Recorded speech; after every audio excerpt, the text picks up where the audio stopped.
Now, our speaker tonight is former longtime New Hampshire Secretary of State Bill Gardner. He will talk about the history of New Hampshire's famous first in the nation presidential primary. New Hampshire Secretary of State is responsible for more than just the primary.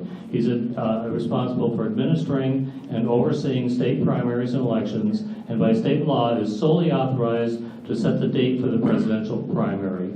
And besides elections, he also oversees the divisions of securities regulation, corporations, vital records, and archives and records management. Now, Secretary Gardner is a New Hampshire native. His parents, grandparents, and great-grandparents all lived in the Granite State.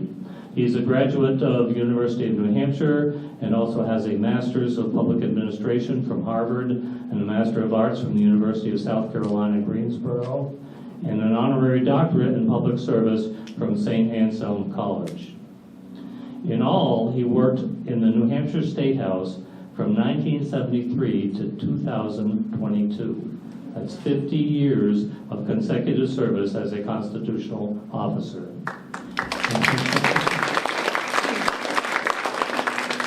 He started 3 times being elected to the New Hampshire House of Representatives, and then 22 times elected as New Hampshire Secretary of State. He was the youngest and longest serving New Hampshire Secretary of State since the beginning of New Hampshire government in 1680. That's amazing. In addition, he has served as president of the National Association of Secretaries of State. Secretary Gardner is also the author of a couple of books, one titled Towns Against Tyranny, Hillsborough County During the American Revolution, 1775 to 1783. That was published in 1976. Oh, that was an early one. And he's co-author with the late Governor Hugh Gregg of Why New Hampshire, the First in the Nation Primary State, published in 2003. He also served 40 years as a founding member of the Belanger Gardner Foundation at Bishop's University in the Eastern Townships of Quebec, Canada. And now it is my distinct honor to introduce tonight's speaker, Bill Gardner.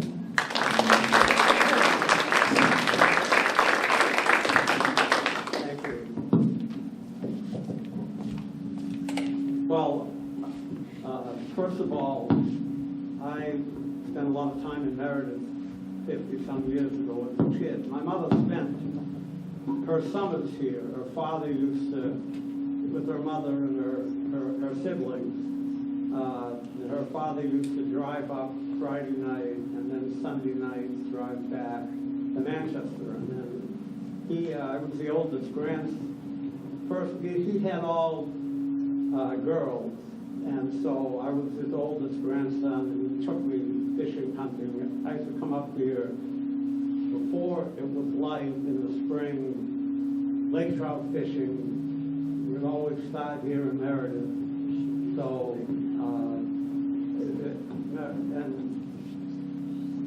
my father always had a boat up here, so I'm familiar with this area, love this area, and it's actually an honor for me to come back here to talk to you about New Hampshire and its primary.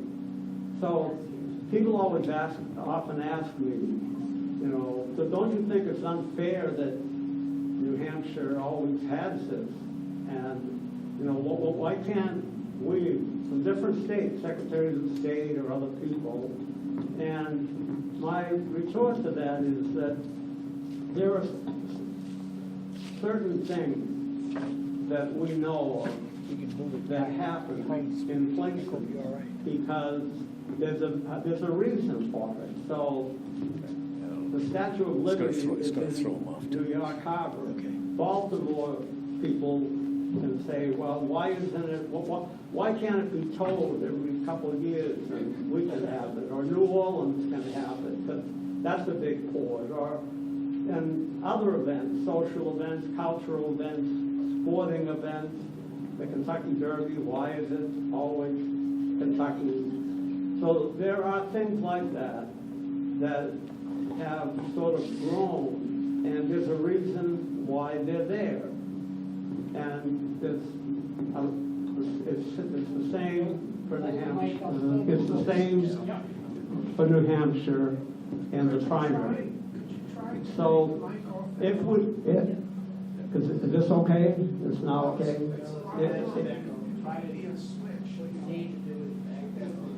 Should I put it in here? You want this moved back? Yeah. I need to move forward. No. Forward. Forward or back? Oh. The speaker. Go forward. Do a test. Okay. Is this better? Is this better? Okay. Okay. So, what is it about New Hampshire? Well, New Hampshire was the first of the colonies, the first one to break away from the king. New Hampshire was the first colony to have a written constitution. Never had there been a written constitution establishing a form of government anywhere before New Hampshire did it. And that constitution established the government that they were going to have for themselves. And when that was established, the chief executive they called president. They didn't like the word governor because it meant it was royalty, it was royal. That was not what they wanted. And New Hampshire, the first act of aggression, and we've only learned some of these things during the last 15 years. You know, we knew that Paul Revere rode to Portsmouth to tell the colonists there that these ships were coming, that they had already confiscated all the arms and ammunition in Boston, and they were on their way. But what we didn't know was that he stayed 4 days. And that's just recent because they created a Paul Revere Society. And that society has found a lot of additional records that show that he has spent more time. And what he did was, after they went the first day to take the fort, he went to John Sullivan and said, you got to take all the cannon, the powder, everything out of that fort.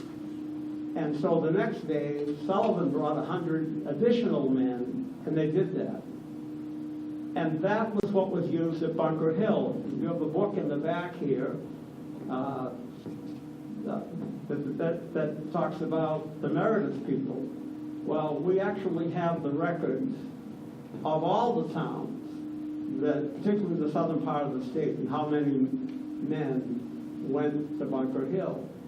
But think about it, the people here that did that to the fort, that was treason.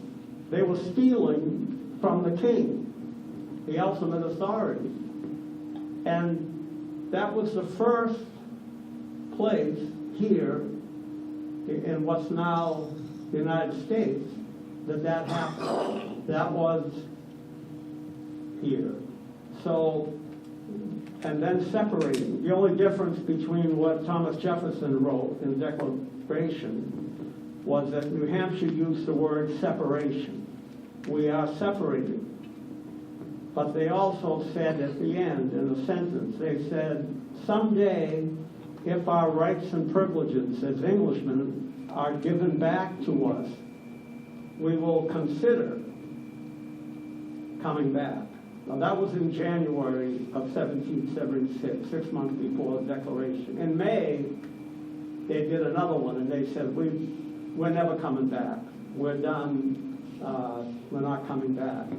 So the spirit in New Hampshire has carried forward about the people participating, the people having a big role in their own government. And we eliminated the word president in the Constitution only after George Washington came to Portsmouth.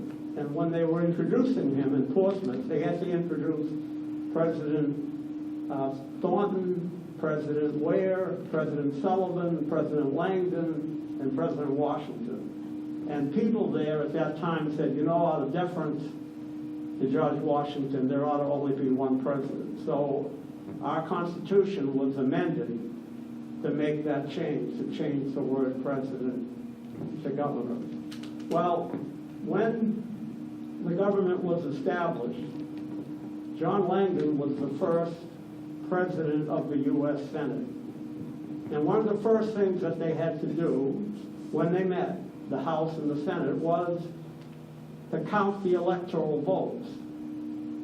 And they had to meet in joint convention. The House took longer to have a quorum, and then when they met, they counted the votes. And I don't know if Langdon made that decision, but if you go to Washington, to the National Archives, and you go in the front door, you go, just walk straight ahead, there's an oval room that is full of all these panels. And if you go to the first panel, on that panel is a copy of the journal of the counting of the first votes for president. And the first state whose ballots were counted was New Hampshire. And you can see that on the wall there. And that was the same thing at the Continental Congress when they voted to agree up to the Declaration. John Hancock called on New Hampshire. And then 11 years later, George Washington, head of the Constitutional Convention, he did the same thing, called on New Hampshire. Well, we didn't have the presidential primary then, but it began to develop because of the people wanting to have more and more of a role in that process. So from Washington all the way up through to Andrew Jackson's first term, the nominees for political parties were chosen just by a few people, by cabinet members, by senators, House of Representative members. They called it the King Caucus. And those few people would decide who was going to run representing their party interests. Well, Andrew Jackson, and in those days, the vice president was elected separately. It wasn't picked by the president. And there was a fear that Jackson might lose the nomination to his vice president, John T. Calhoun, because everything that Jackson did, Calhoun opposed. And the animosity grew and grew, and a lot of the Jackson strong supporters were really bothered by Calhoun. It reached the point that Andrew Jackson nominated Martin Van Buren to be the minister to England. And it was a tie vote in the Senate, and Calhoun voted against him to break the tie. And that sort of was the end between Jackson and Calhoun. He wouldn't even support the guy that he wanted, who actually became president after him. So what happened, people were afraid that Jackson might not win the Democratic-Republican nomination for a second term. And it was New Hampshire that came up with an idea how to change how candidates are nominated. And that change was that there would be a national convention. And this is how it happened. In 1831, Franklin Pierce was 26 years old. He was the Speaker of the New Hampshire House at that time, the youngest to this day to be Speaker and a constitutional officer. So he decided that those party members of the Jackson called the Democratic Republicans. All the elected officials would meet. So they went across the street to what was then called the Eagle Coffee House. Now, as you see the sign, it's the Eagle Hotel, but it was called the Eagle Coffee House. And they met on a Friday night, and they met all day Saturday. And they came up with an idea. And they sent that idea out to all the states. It was a proposition. They said, we think that there ought to be a national convention. We think that more people would become participants in this process. And we propose that the convention be next year. Now, this was in June of 1831. They said, we think it should be on the third Monday of May in 1832. We believe it should be in Baltimore. Each state would send delegates equal to the number of electors. Half the states would have to agree to this for it to happen, and some of the rules. Well, they sent it out. Right away, New Jersey wrote back to New Hampshire and said, we like this idea, but are you doing this because you have someone that you want to be vice president because of the Jackson-Calhoun? And New Hampshire responded, no, nobody's even talked about that. Pennsylvania was next to respond, and they said, we like it, but we want you to change it to Harrisburg, not have it in Baltimore. And there were 30 states at that time. In the end, 29 of the 30 states sent delegates to Baltimore. And in Baltimore, on the third Monday of May, a delegate from New Hampshire, from Charlestown, Frederick Augustus Sumner, he gave the opening, he called the convention to order, he called the roll of the states, and he gave an opening address. Now, I'm sure none of you have ever heard this because this has never been written in any of our history books. And it's very unusual how I found out by some person who I didn't even know came to my office, probably 85 years old, had this tattered book from the 1830s, and told me this. And I said,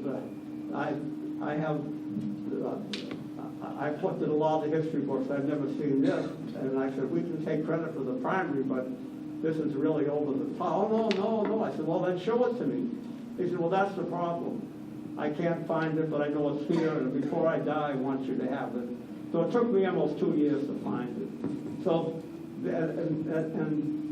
and so what happened was, I was able to go to the New Hampshire Historical Society and look at the papers. And at that convention, 2 weeks after, the Concord Patriot on the front page published the speech.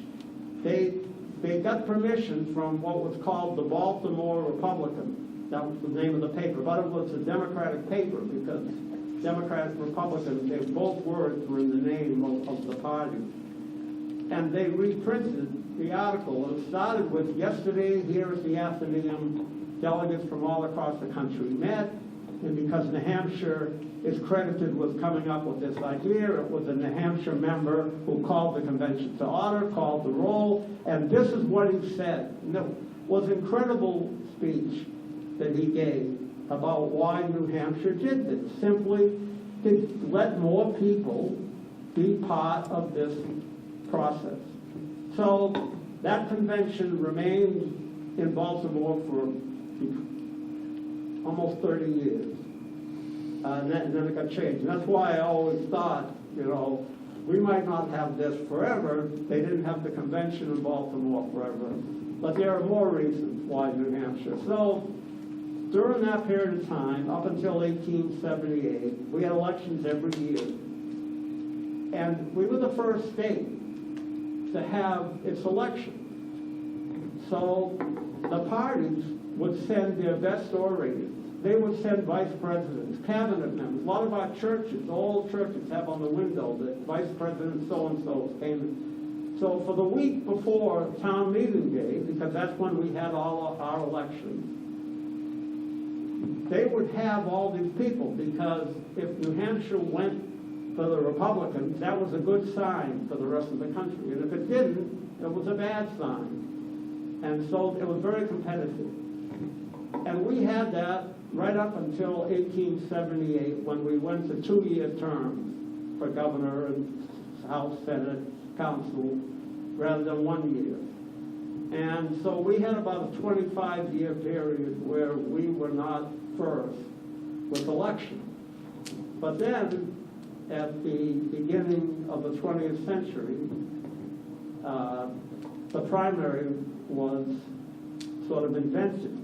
There was someone, Robert LaFollette from Wisconsin, who came up with the idea of a primary.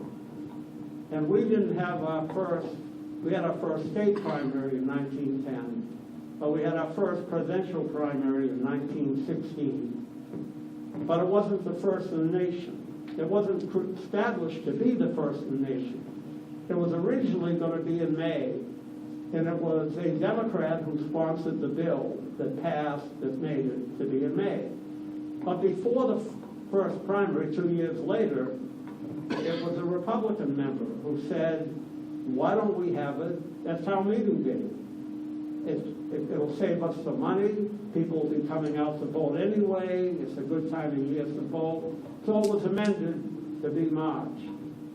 2 states, Minnesota and Indiana, went ahead of us in 1916. But like what happened in most states, gradually, once they had it, the party leaders clawed back, because they wanted to keep the authority to pick the delegates.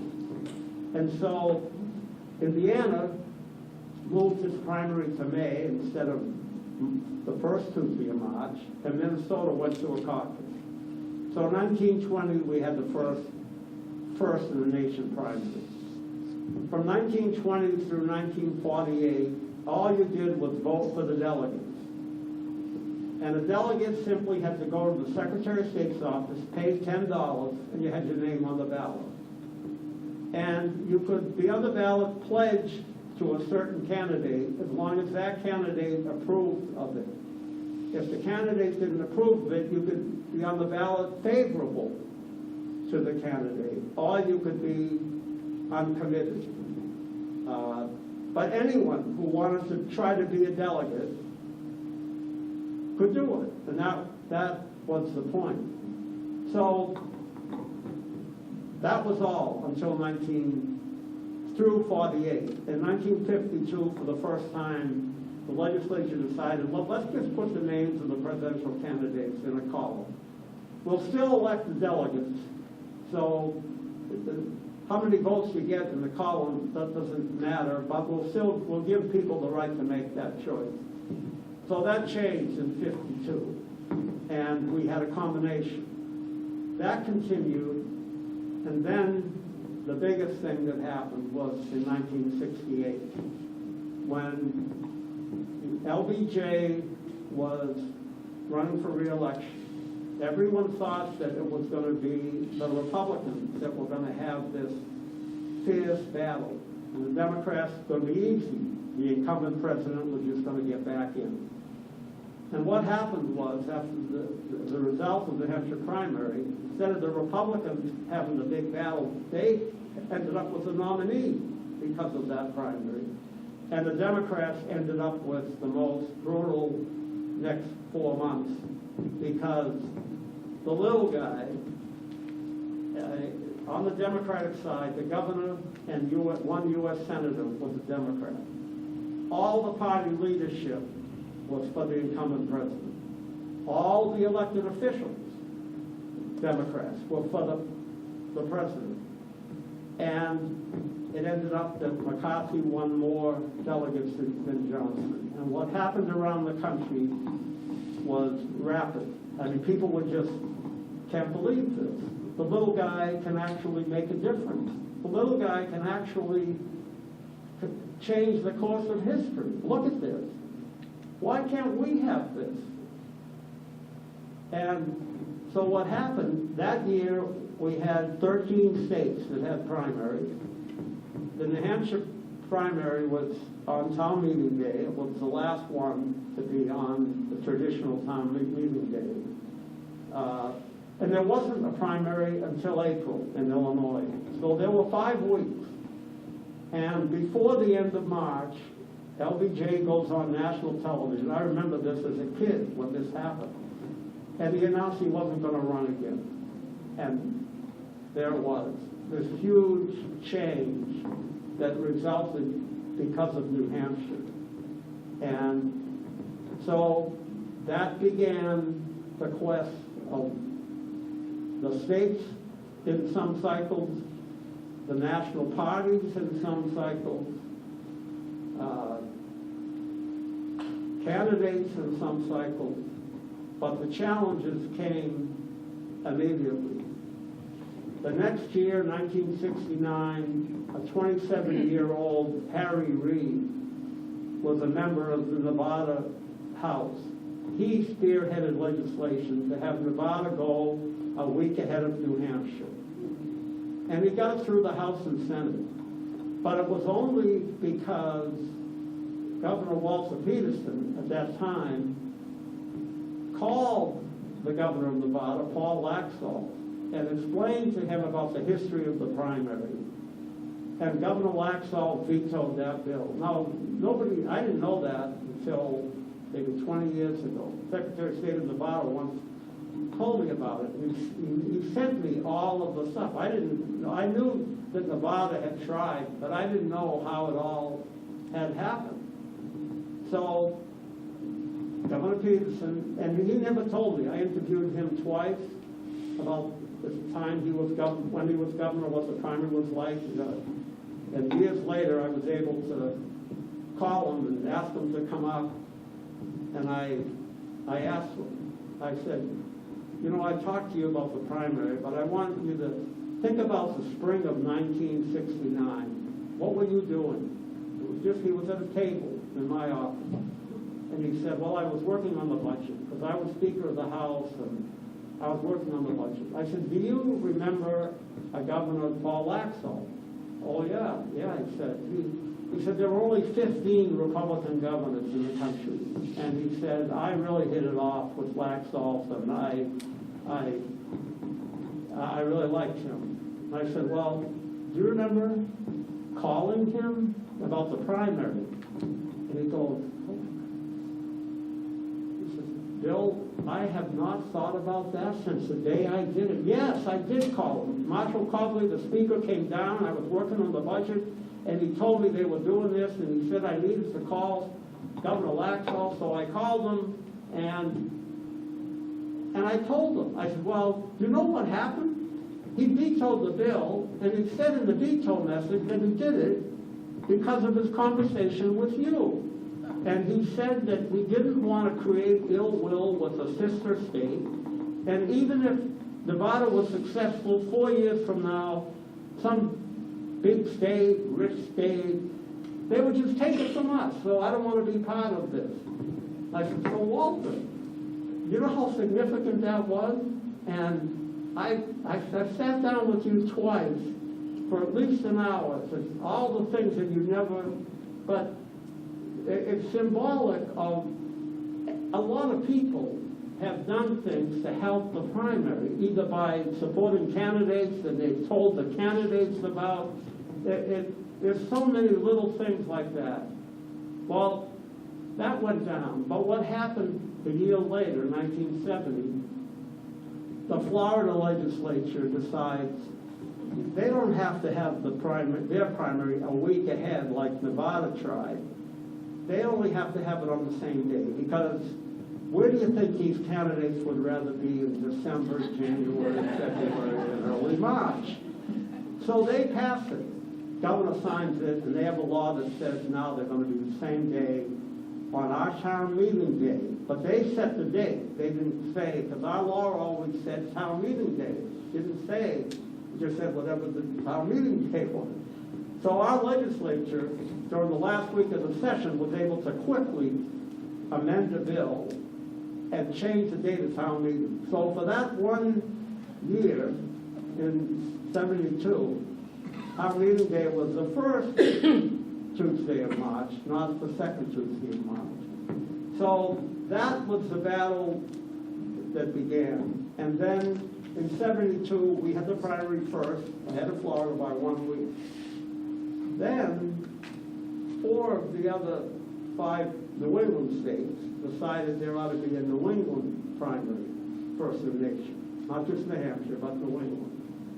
And so they started working on that, and that's when the legislature passed legislation that was sponsored by a representative from Portsmouth, Jim Splain, that separated the primary from town meeting day if it was necessary to maintain the 7 or more days ahead of any other similar election.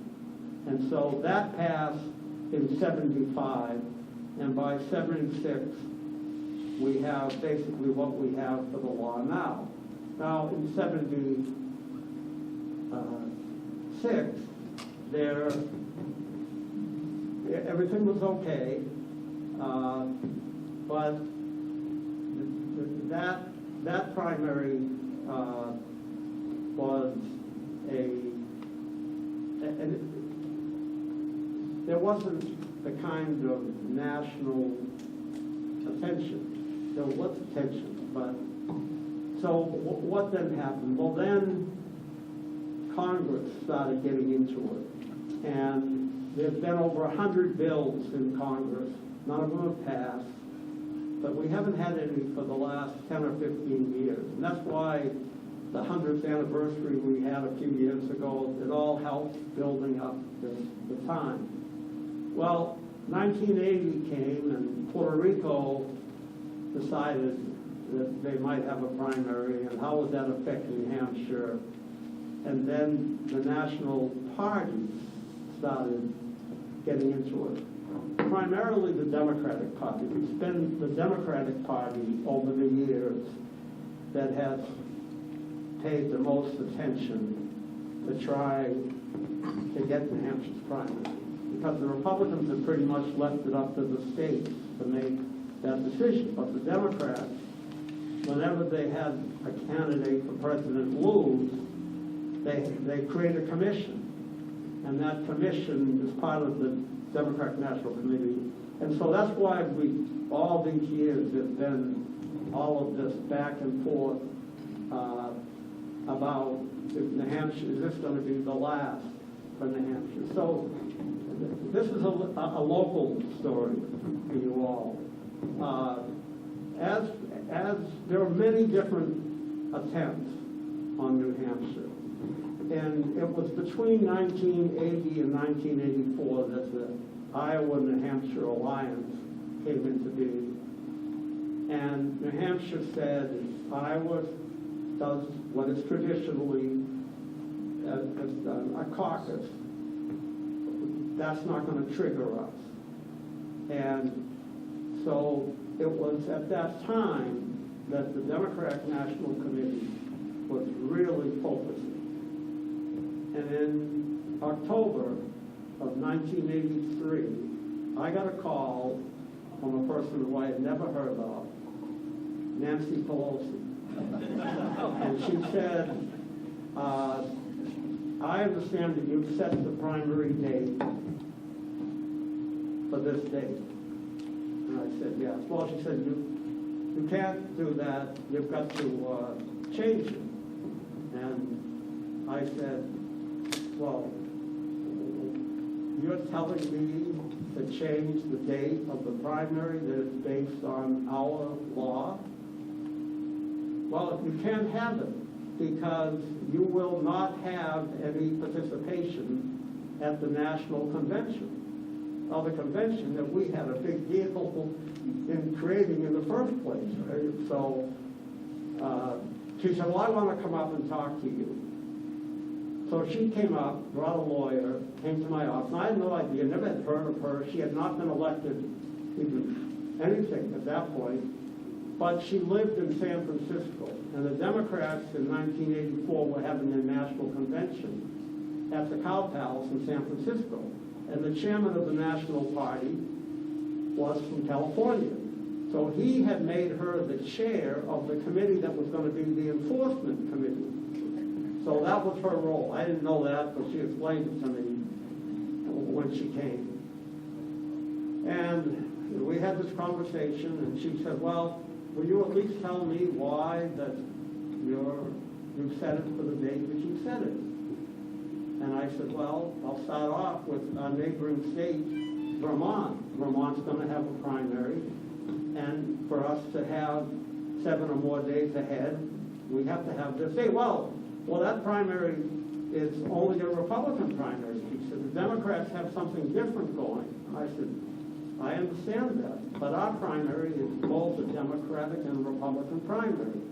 And that's similar enough for me that we're going ahead. Well, he said, well, it's going to be, it's okay. And she was not very happy. And as she was leaving, she went out to the front room, and I walked out with her, and she turned to me right at the doorway, and she said, you're a young man, you probably think you have a political future ahead of you. You will never be elected by the people of your state because they'll have you and only you to blame for not being able to be part of the Democratic National Convention. So that was it. I didn't know this until 10 or 15 years. And yesterday I had lunch with John Sununu, former the governor back in the, and he never told me that she went to his office after she left my office. But 15 years later, one day he told me, and I said, how, you never told her? So she went to his office. This is what he said. She said, you got to get down and tell that guy to change the date. That's it. The Democrats aren't going to have any participation, and this is going to be bad for the state. And he said, I told her that it's not like that in New Hampshire. And she said, well, you're the governor. Just go down and tell him. And he said, but we have a law, and it's the Secretary of State that sets the date. And he said her departing words were, in the name of, what the heck kind of a state is this anyway? The governor can't. And she stormed out. So that was closing. Now, so then, that was in the 84. Our delegates were elected. The Republican National Committee, the Democratic National Committee, about a month and a half before the convention in July, put out a last notice in New Hampshire. Last notice, you got to have something else because the primary was invalid. It's not going to be able to, if you want to be at the convention. And the Democratic delegates said, well, we're going to be at the doors. If you don't let us in, you don't let us in, but we're going to be at the door. And then, like 3 weeks before, we got a call from the National Party. And the person said this, said, look, we didn't really mean a lot of the things that we said to you. We had to do this because Jesse Jackson had a lot of rules changes that he wanted. And if we had given you a rule change, we would have had to deal with a much worse situation. So you're all right. So we were okay. So those cycles, that was the National Party. We get to the 90s, and it becomes some states. So 2 states, Arizona and Delaware, in 1992, both passed laws that say that their primary is going to be on the same day as New Hampshire, whenever that is. So now we've got these 2 states to deal with. Well, it wasn't too long after that, but this woman, and when I got the first day I walked into the Secretary of State's office when I was elected, I told the people there that if anyone ever calls for me, you never ask who it is. If I'm in the office, you put it through to me. And that was the whole time I was there, that existed. And if I'm not there, then you tell them that and get a number and I'll call them back. So this was an example.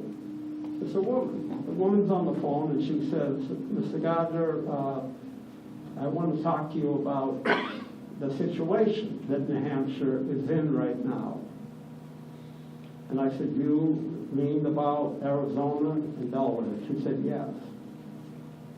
He said, I'm from Center Harbor, and my brother is the governor of Arizona right now. I promise you, you will not have Arizona as a problem. And true story. I mean, this is, you can't make this up. But so about a month later, there's an announcement by the governor of Arizona that because New Hampshire might go even in January, that there are Indian reservations in the northern part of the state that have a lot of snow in January. And we're under the Voting Rights Act, and the federal government is going to intervene, and so we're going to back out of this. So that's how Arizona got out. Then with Delaware, in 96, we have the filing period, and it was the latest that I ever set the date of the primary. I didn't set it until the 21st of December. Usually, I did it in October, November, but I knew that I was never going to be able to change it. So I had to set it at a date that I knew absolutely, because I never wanted to be in a position of having to change it. So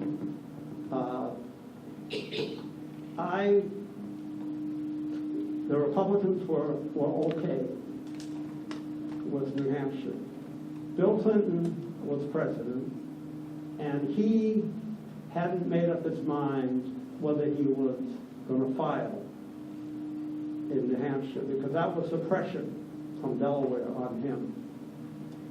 But on the morning of the 21st, a woman, Ann Lewis, who was the deputy campaign manager, because he was his own manager, she called me and she said, the president wants me to tell you that he will not be filing in Delaware. And so that was it. I set the date. I walked into the council chambers right after that call. The governor and council were meeting, and I told them that's what the date of the primary was going to be. So then Delaware got so mad that, and the Democrats had the governor and the Senate, and the Republicans had the House that year in Delaware. So in 3 days, the first week of January, the House, the Senate, the governor then signed the bill. They decreed that the filing period in Delaware was null and void. It never happened. And we are going to force on our ballot every presidential candidate who has accepted federal matching funds, because that's our money. So now they're forcing the candidates that didn't file to be on the ballot. Clinton had a 80-some-year-old former Delaware governor file sort of as a stalking horse for him, and whatever delegates he got, but Clinton stayed off the ballot. So that's how they thought that they had us. But in the end, it was a disaster because the candidates joined in and said, no, this is ridiculous. You can't make people run in your state if they don't want to. And so that ended that one. Then 4 years later, 1980. But for the 3 years in between, the Democrats in Delaware said, we're with you, we're with you, we're with you. It's the Republicans that are the bad guys. They won't say that they're going to be with you. And we had a meeting in New York City, the two states, to talk about this. The Democrats said, we're with you, we're with you, we're with you. So what happened? In May of 1999, George W. Bush announces for president. And when he announced for president, he said, I'm going to honor the New Hampshire tradition, and I am not going to accept federal matching funds. So that meant they couldn't force him on the ballot. And when that happened, the Republican chair, Basil Battaglia, called me and said, I'm waving the white flag. We're with you. You can actually write the legislation. Because the Democrats had said all along, we're with you, we're with you. So as the Republicans are with you, we're with you. So I hang up. I called the Secretary of State of Delaware, who in Delaware is appointed by the governor. It's a very different role for the Secretary of State, much more political. New Hampshire is not political office. And Ed Friel was his name. I said, Ed, it's over. It's over. I just got a call from Basil, and the Republicans are all set. Doesn't say anything. I said, Ed, did you get what I said? We've been dealing with this, now this is the second cycle, and it's over. The Republicans will support the legislation so that we don't have this. They said, nothing. So I said, okay, this can't be what it might be. Ed, are you telling me, how many times have you told me that the Democrats are with us in New Hampshire? He said, well, Bill, they've got a bigger political problem than we do. So there are certain times over the years that you learn things, big things, and that really drove home to me that New Hampshire's only going to have this primary because of New Hampshire. We can never be dependent on anybody else. We just can't let ourselves get in that position. And so it ended up a disaster again for Delaware, but they tried, the Democratic candidates were Gore and Bradley, Joe Bradley. And anyway, so then after the 80s, we've had other, sometimes it's the Congress, sometimes it's political parties, and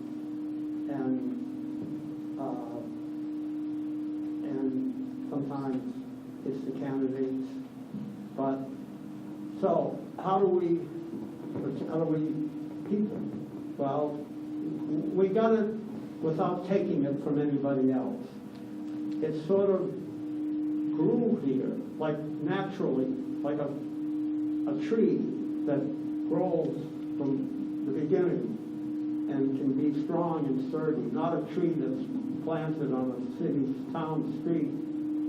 That's artificial. They don't seem to grow the way, and it's important that there be a big reason, like there's a big reason why central districts in New York. There's big reasons why we don't have the Super Bowl or the World Series. Other states have all kinds of different things. But for us, the DNA here is really the people. At the beginning, those guys that took that fort, that were committing treason, if they were risking their lives. And they were the first to actually write their own free, new independence and a free society's government, how they were going to govern themselves. And creating the convention. Why did it happen in New Hampshire? How it was to get more people to be part of this process. And the primary itself was a way to get more people to be part of this process. And when the primary was first thought of and created, almost every state adopted it. But then party leaders kept fighting back for it. And so by 1968, as I mentioned, there were only 13 states. There was almost every state back by 1916 and 1920 that had primaries. But if a party had an incumbent president, like South Carolina 4 years ago didn't have a primary. That's why Joe Biden had such a boost out of South Carolina, because it was the only event before Super Tuesday. And so the press was only focusing on the Democratic side because South Carolina doesn't, the parties decide whether they want a primary or not. And party leaders are often, they want the power. They want the power.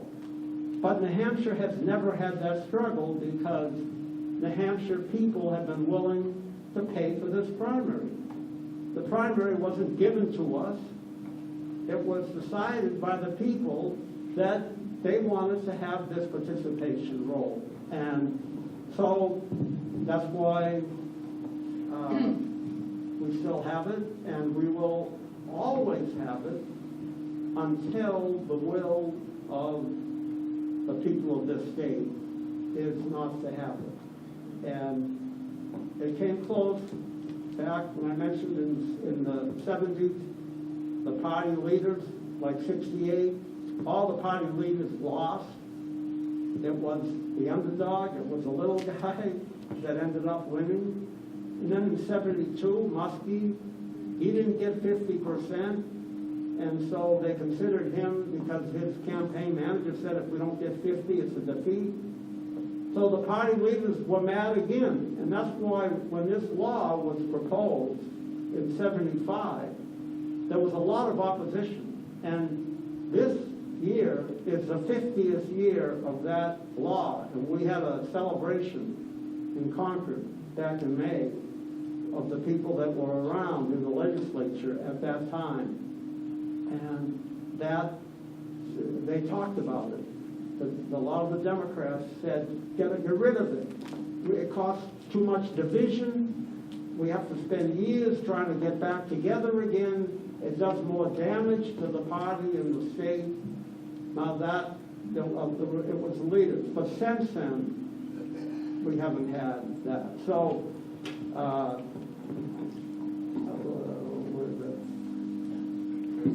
okay. Does anybody have any questions for? If you, I think I covered it. Yeah. I really have two questions. Yeah. Why did you stay for 50 years? This is a personal question. It was your passion. Can you explain why? Did you have other offers to go for bigger bucks, bigger things? And why did you stay? Yeah, I had a number of,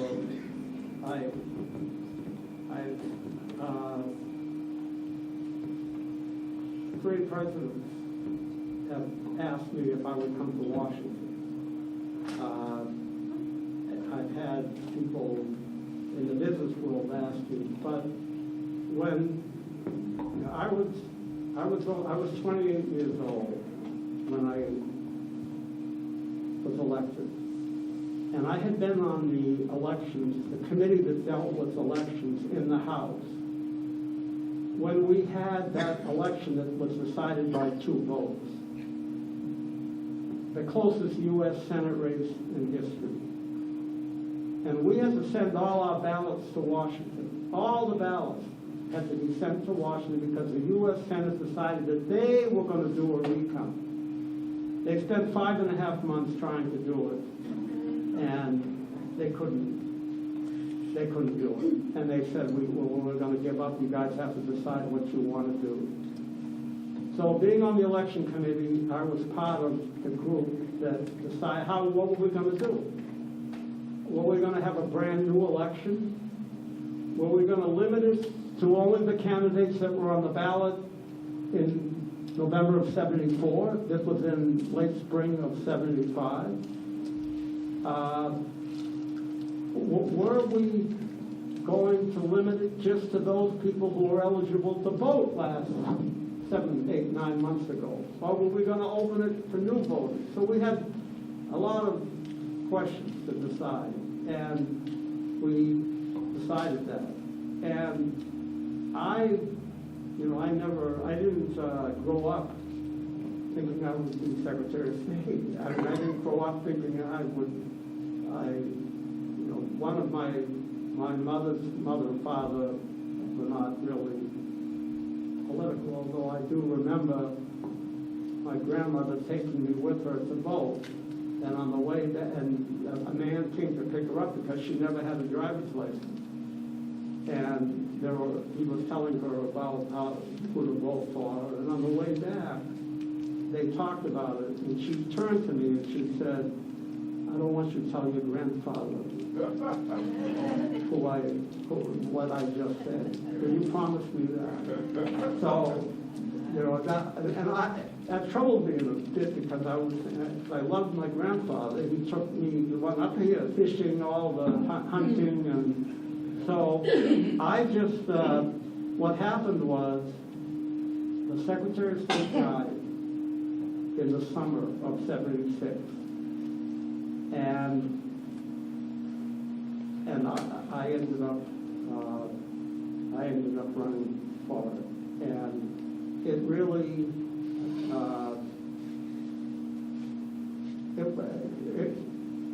I just felt so blessed all my life because it's a unique position.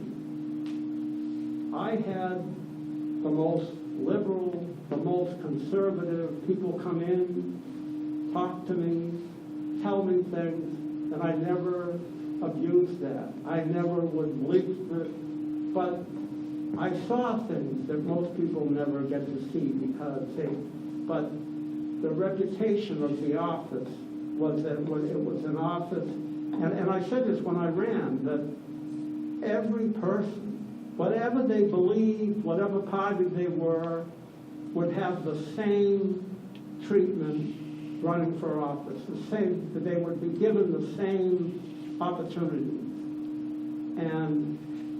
And I stayed with that. And I had the Secretary of State gets to pick the deputy. And the deputy is a constitutional officer. It's the only deputy in state government that's in the Constitution. The legislature can't change that. And the person, when I ran, I was a Democrat. It was a Republican majority legislature. It's amazing to think about that in today's world. But at that time, the legislature, 400 people like you people, you stay around together for 3 or 4 days to get to know each other, get ones you like, you don't like, but it was so different. I mean, what state would have elected someone like me? But they did, and I loved it. I really liked. I never had a fundraiser. Never, even the first time I ran, I just went, knocked on their door and talked to them, and that's all different. Someone ran against me a few years ago, had 4 full-time staff for almost a year, spent over $300,000, and but I never did that because the office, if there's any office that is going to be like that, it's the election. People, you don't have a democracy if people lose faith in the election. And that's why it was so dangerous in this country, when half the people are beginning to doubt whether the elections are fair. Whether they're right or not in thinking, just the fact that that exists is so important to do something about, or to try. And so I love the position. I said, when I got there, nobody's losing their job. And my first, the night that I was elected, I called the deputy to have breakfast with him, because I said I would keep him. And he wouldn't. And so I went in the next morning, and here's an example of something. First of all, I was supposed to, everybody got elected, Speaker, Senate President, the clerks. But my first election, the governor, the Senate President, and the Speaker, they weren't for me. I didn't have anybody that had any power, really. So they realized I had votes, and it shocked them, some of the people, that they realized were voting for me. So they said, we got to postpone this thing. We can't let this, because the next week or two, they would be the strongest, because they appoint committee chairs, they give people aisle seats, they have a lot of, they're the most powerful right after they get elected. So I walked out of the State House thinking that I would, you know, the fool's errand. I should have known I'm just this nobody. And then they called them all back just for this election. And the election is set for 5 o'clock this weeknight. I get to the State House about 2. I walked down the hall from the governor's office toward the second, and then I made the turn, and as I made the turn, the reporter from Channel 9, who was backwards to me, I was about not too much distance between you and me, and I heard him asking the other candidate, he said, now that you've been elected Secretary of State, what is the first thing you're going to do in the office? So I had, Channel 9 never came to an interview with Vicky. And so I just backed up, and then I went around the turn and then walked down the other hall. So that next, that night, you know, they counted the votes. They do by, because it's secret vote, and that's by Constitution, because the Constitution says the word ballot, and ballot means secret. So there wasn't a party, people had the right to vote their conscience, which has been a battle for voting all along. The greatest election reform in this country was the reform that you no longer had to show your ballot to get in to the polling place. You know, when people say, vote the ticket, that goes back to those days. Your ticket was your entrance to the polling place, and you put that ticket in the ballot box, so people could see how you were voting, and then they could pay you off, and you know, it was the crying shame of the day. And in 3 years, the whole country changed from that and said, we're not going to do this anymore. We're going to print the ballot. You're going to walk in without a ballot, and you're going to walk out without a ballot. And our Constitution says, when you vote, you must be present. That word is in the Constitution. That's why we're not like all these states that have no fault absentee. Because no fault absentee voting is like going back to the old days. States that mail ballots to everybody. There's volunteers out there going door to door, helping people vote. We have the fewest absentees anywhere in the country. Yet, last 7 presidential elections in a row, top 5. All 7 of them. And before that, we were 6th. So, well, anyway, we're getting off on it. But that I have to, one more question. Are we going to have another presidential election? yeah. Are we going to have another presidential election? You know, I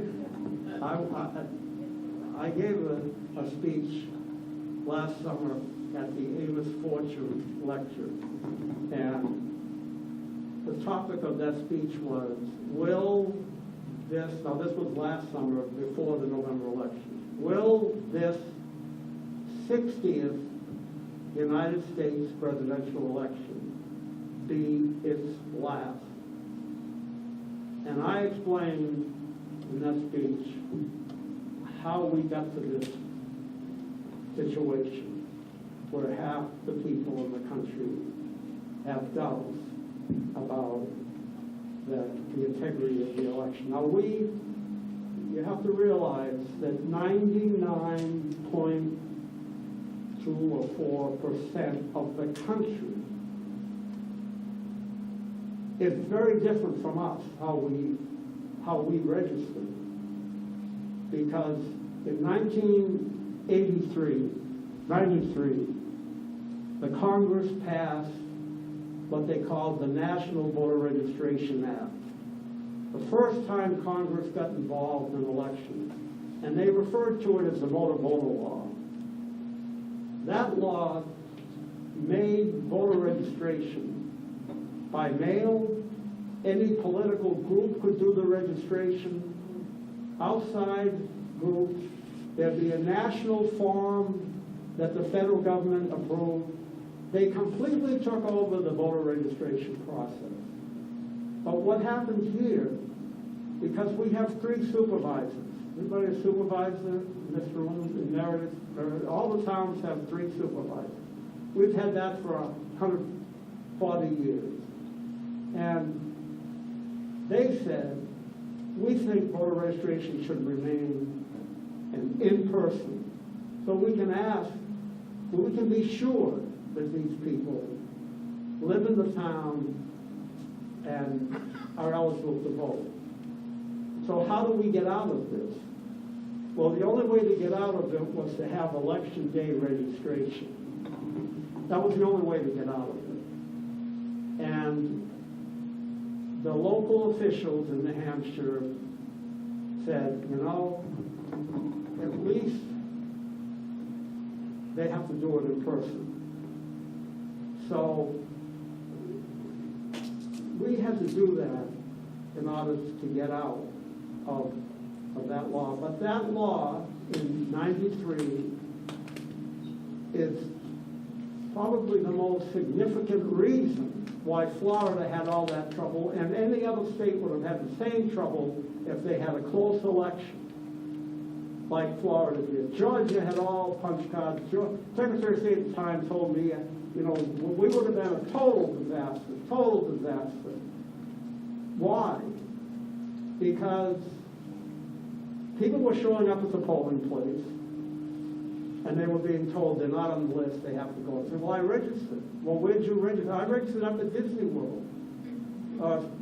Somebody came to my house. Well, you might have put the wrong party down for whoever was doing the voter registration. You're not on the list. So the Democrats in Congress said, this is un-American to have a person show up believing they're having registered. And so we've got to fix all the things that we created to make this a possibility. And that's how that became the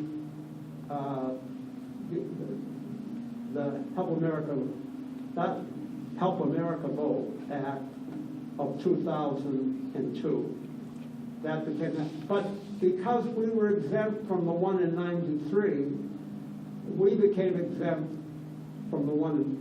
So we are this island in the whole country that does not have what the country has.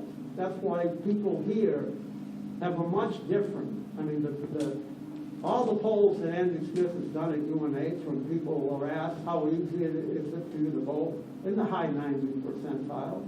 And do you think your vote is accurately counted high 90th percentile? Other states are not like that. After they passed the National Voter Registration Act, and then the Help America Vote Act, the Congress gave the states combined $2 billion. And they said, go buy state-of-the-art election voting equipment. People are going to be voting on their phone in the next 3 or 4 years, from their bedrooms or from, I mean, that's what they were saying. And so state after state went out and bought all this equipment, no paper trail, no backup. So this whole problem we have today began with that. It began with the acts of Congress, and then to top it all off, Nancy Pelosi had the For the People Act, was House Resolution 1, but all 4 years that she was Speaker, completely took over the election process. It'll be a real interesting Supreme Court case the next time something that we can't do in New Hampshire, what we've been doing. Because when New Hampshire ratified the Constitution, and the 9th state that made us the United States of America, Virginia got their ratification to New York a few days before we got ours, even though we were 5 days before Virginia. It was because we had things that they wanted to put in that document to tell the Congress. And when the Congress wrote the language, the state legislature shall determine the rules for elections. And then it said, and the Congress may make or alter the rules. So state shall, the Congress may make or alter. But before that, in Section 2, this was Section 4, right at the beginning of the Constitution, it says that the rules, the qualifications to vote for the most numerous branch of the state legislature shall be the same to vote for the House of Representatives in Congress. And nobody ever uses that sentence. Nobody ever uses that sentence. So if we're the state, but we're this island, because we've been able to get exempt from both, but the rest of the country, they're all part of it. And the ones that could have been exempt, some of them have, in recent years, have changed their own laws so that but we haven't. New Hampshire is, we have our own process here, and that's why I hate when people say, because often people say, you're a voter suppressor state. The Republicans in New Hampshire just want to suppress the vote. They want to, and it's a hard issue to debate with, because how, by making it easier to vote, can you ever be against that? And who would ever want to make it more difficult to vote? But the facts show that more people vote if they trust that the process, it has to be fair for everyone, and it has to be as easy as you can make it, but it also has to be as protective as you can, not to abuse it. And that's the balance. And certain people are on one side, certain people are on the other. And so because I was on the elections committee at a young age, it became of interest to me, maybe a nerdy interest, but so when I got there, here's a little bit.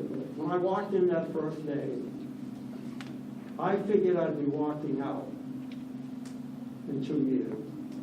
I didn't think I was going to stay there for very long. So I decided I was going to put nothing on the wall.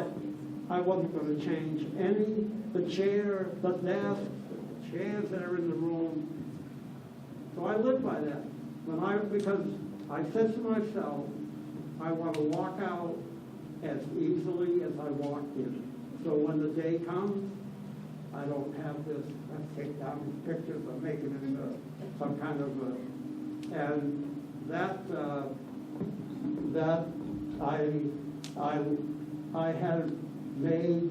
I was able to get to know people that I would never have been able to get to know, because whether it was the most conservative member or the most liberal member, I got to talk to them. I got to know about them.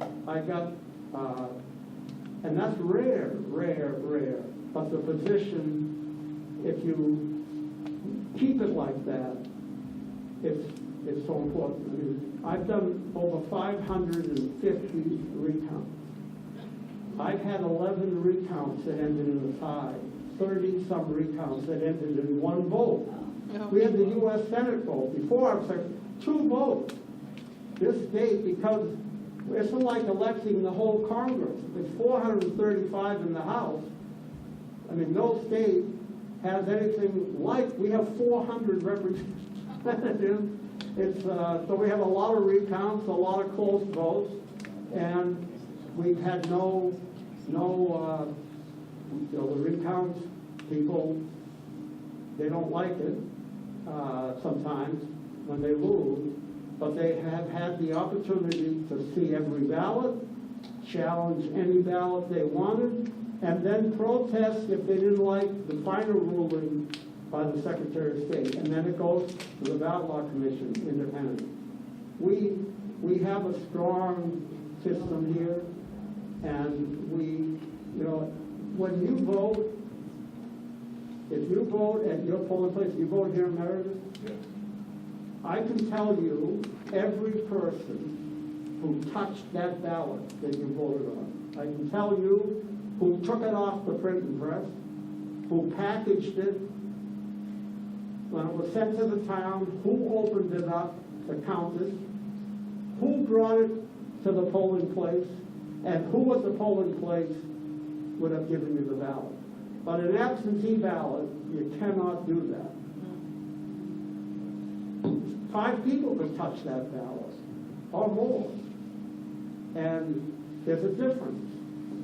And when you go to a polling place, you get to see the people. You know the people. You see how it works. That moderator has to disclose the votes for every candidate on the ballot that night, not 2 weeks later or like now, because that Help America Vote Act that was passed in 2002 established provisional ballots. Because what they said was, we don't want someone going to polls and not be able to vote, so we're going to give them a ballot. And then we'll give them 5, 10, or 15 days to come back in. So they called the provisional ballots.